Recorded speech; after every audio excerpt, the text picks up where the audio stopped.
O'qish kerakmi, yo'qmi? O'qish kerak, ketishga. Dokument qiynalmas. 4 yil. Dokument chaqirig'iga borib o'zi ancha azobda. Ezib qo'yadi. Kelish kerak, o'qish kerak. Kelib ko'rmaguncha hech narsani bilmaydi aka. Bizda oldimizga yana bitta aytishnik keldi.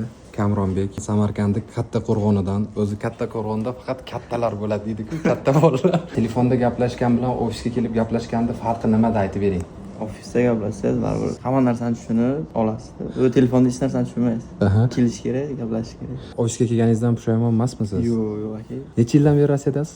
Aka 3 yildan ziyod bo'ladi. ITga juda qiziqaman deyaptilar. И вот IT yo'nalishida men o'qib, yetuk mutaxassis bo'lish maqsadim deyaptilar. Kontrakt asosida topshirsammi, budjet asosida topshirsammi deb o'ylanib turibdim. Aytayman, ikkalasiga ham topshiring. Budjet bo'lsa omadingiz, kontrakt bo'lsa, ничего страшного, kontraktda sekin-sekin uni ham yo'llarini ko'rsatib berdim. 3 ga 4 ga bo'lib xizmatlari ham hammasi bordi. Preobrazovание kompaniyasi to'g'risida nima deysiz? Juda yaxshi aka. Menga yoqdi, ma'qul. Hozir dogovor qilamiz. Shu dogovor bo'yicha ishni bosamiz.